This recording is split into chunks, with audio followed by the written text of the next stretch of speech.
How to report any app on Play Store. Hello guys, in today's video I'm going to show you how to report any app on Play Store easy and fast. So all what you have to do is simple. Go to Play Store. Now this is the home page, as you can see.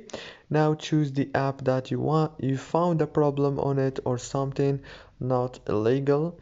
For example, I'm gonna choose this one.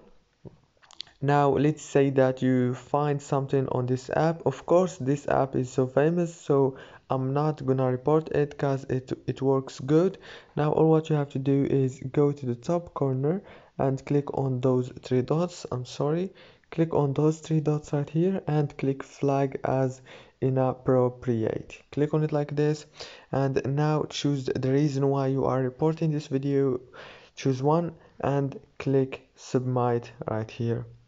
Very easy and fast. If this video was helpful, don't forget to like and subscribe.